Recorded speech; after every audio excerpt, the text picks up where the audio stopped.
in fact an exercise called Event 201 that took place in October that was hosted by the Johns Hopkins Center for Health Security, which the Gates Foundation participated in, that focused on emergency preparedness in the event of a very serious pandemic. For the scenario, we modeled a fictional coronavirus.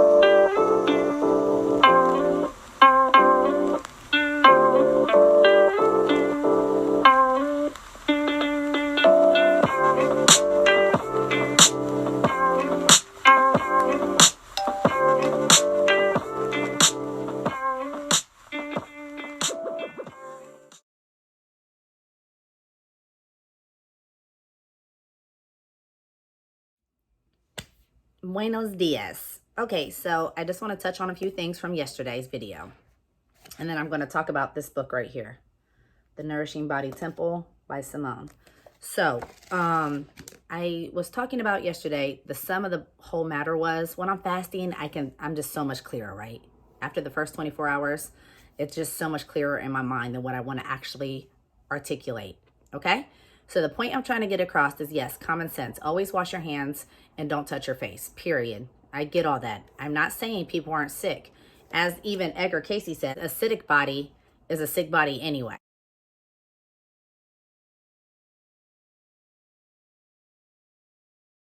Okay, we're susceptible to all kinds of things, colds, flus, and anything that comes across. What I'm saying is facts. Event 201, Bill and Melinda Gates and the Johns Hopkins University. This was a stimulation 6 weeks prior to this. New coronavirus wasn't predicted in stimulation. So this is the website, factcheck.org.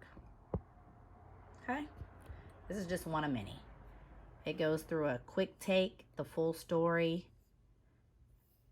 So it says, amid the news about the new virus, the conspiracy theory website InfoWars ran a January 24th headline, since picked up elsewhere, that claimed Bill and Melinda Gates Foundation and others predicted up to 65 million deaths via coronavirus, and stimulation ran 3 months ago, exclamation point.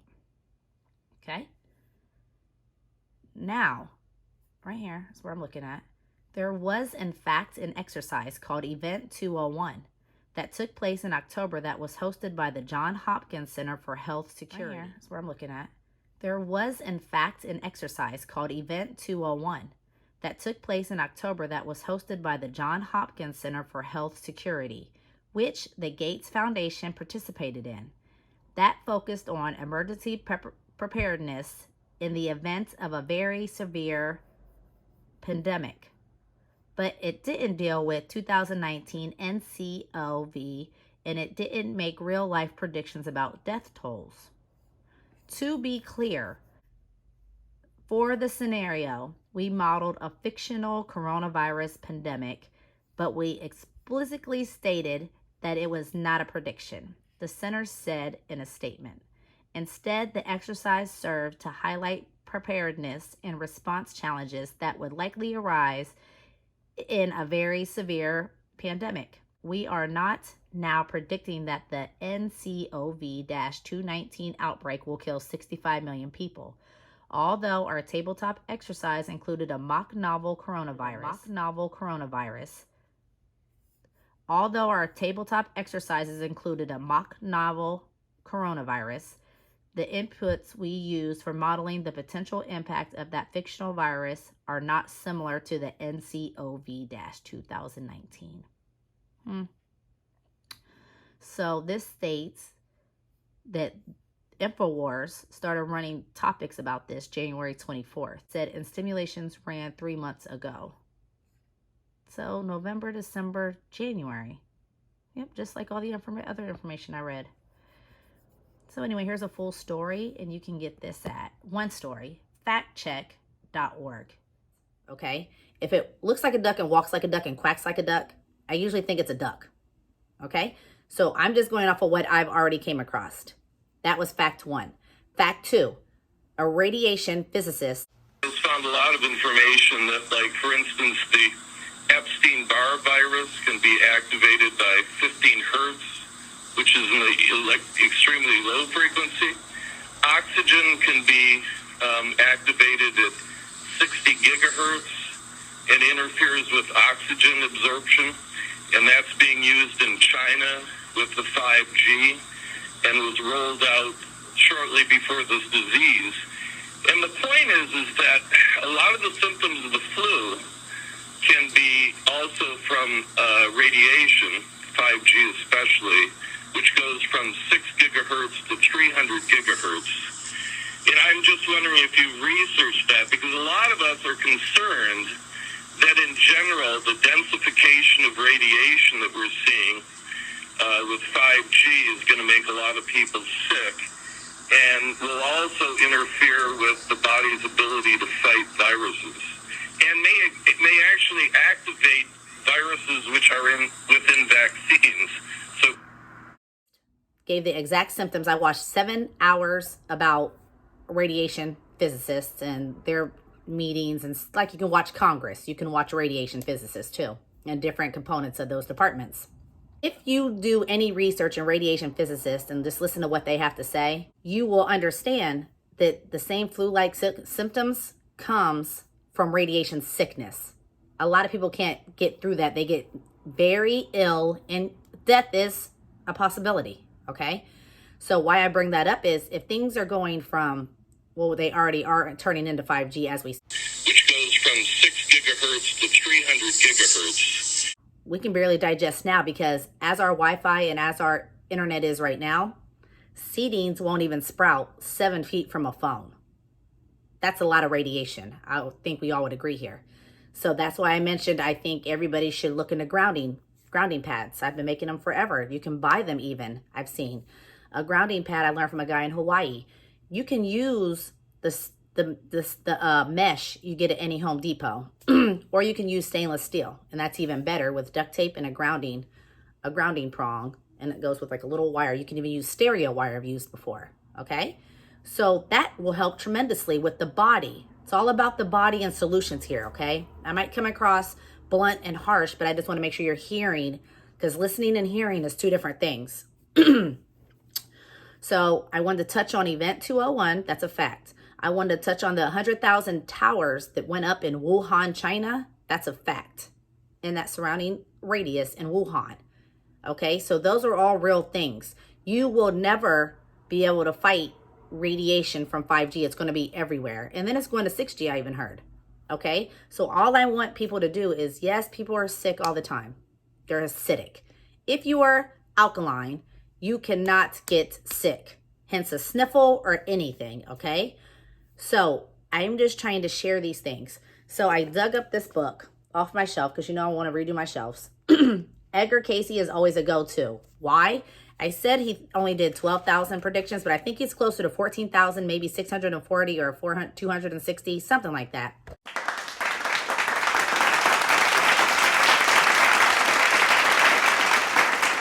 And the only one that has not came to pass or was not true was the one where the Sphinx was in the, now do you see how I have mucus in my throat? Even as long as I've been fasting and doing enemas and all this stuff, I still, every time you fast, I know people that have been vegan for 13, 14 years, no anything. And when they fast or do those detoxes or like pulling metals and stuff, they still got waste and all kinds of crap coming up. It's called healing crisis. Anyway, so that's what you hear right now. I have about 17 more hours to go, but I feel great now. My mind is clear. I need to drink water. I'm drinking water today. So anyway, nourishing the body temple. So holistic, if you don't even know what that word means, is derived from the Greek word holos, which translates into whole or complete. So Cayce's diets talk about what we feed the mind is just as important what we feed the body. For the body to have a good immune system, it needs to be 80-20 alkaline. So 80% alkaline, 20% acidic to ensure an optimal state of health. So the most traditional diet that I know of or grew up with is the opposite. You usually have a side of vegetables. Well, what Edgar Cayce is saying is you need to have a plate of vegetables and you can't even mix these things up. Like he even breaks down, do not eat like fruit and with like bread or, so I'll just give you some examples from the book. here's some of the things he talks on. This book is written, you can even understand, like Simone Gabby wrote this book very well. It's easy to digest, no pun intended. All right, so let's just go through a little bit of it, okay? So it starts with the Casey Diet, a tool for soul empowerment. And so it gives an overview on Casey's holistic approach to nutrition, fruits and vegetables. Let me just give you an example.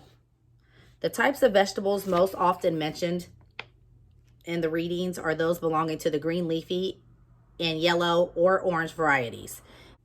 These colorful vegetables are a virtual storehouse of concentrated nutrients. Nutrition researchers today are just skimming the surface and identifying the powerful photochemical components which give them their tremendous healing potential.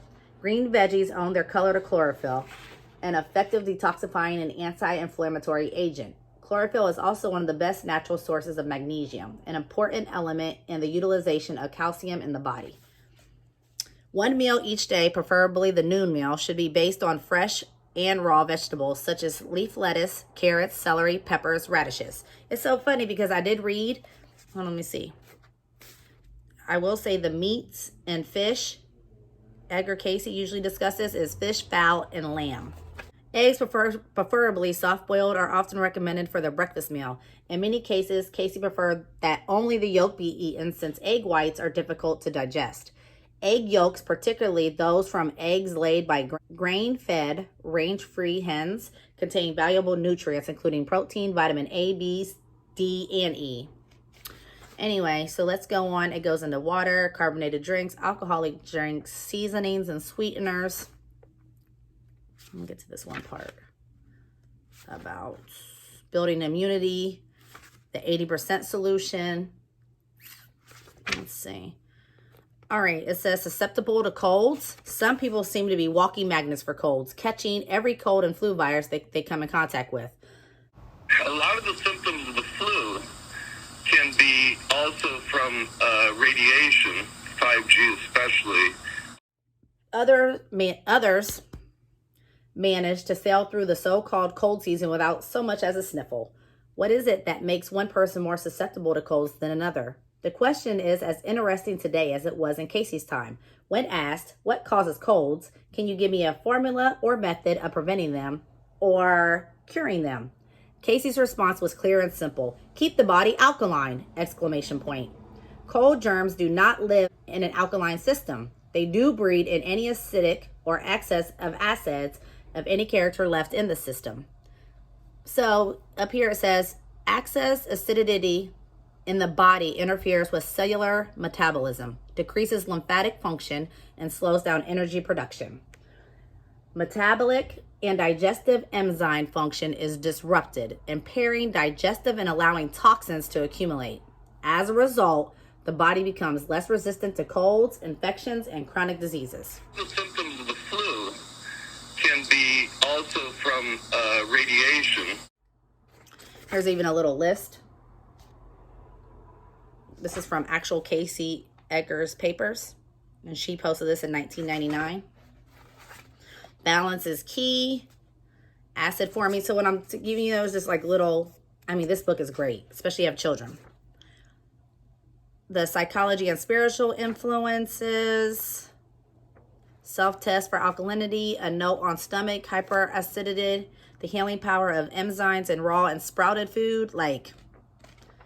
Anyway, you can get this book. I think I got it used on Amazon. Benefits of local foods, eating with the seasons. And now it is hard, with my last tidbit, getting vegetables because of the nutrients. And I think we have this thing called Terminator seed now since 2014. Well, apparently I was off 10 years or so.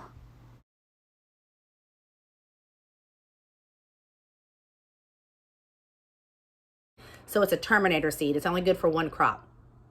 So if you can find heirloom seeds, that would even be a bonus for you if you plant your own little garden, or find somebody that gardens with heirloom seeds. But I'm pretty sure that's why so many farmers don't farm anymore, because they can only use Terminator seeds, regulated, i.e. the government. All right, so I just want to touch base with you. I'm on my way out and about, clearing my mind. Even if you can't get outside, I never sleep with the windows shut. I live in Florida. It gets to 120 degrees here. I never shut my windows. They're always cracked in every single room in my house.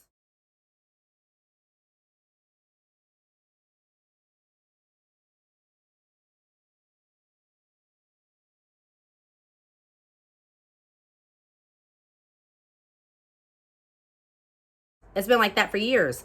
That might help with mental stimulation. Come on, just use common sense, people. I'm talking to Nemos here, okay?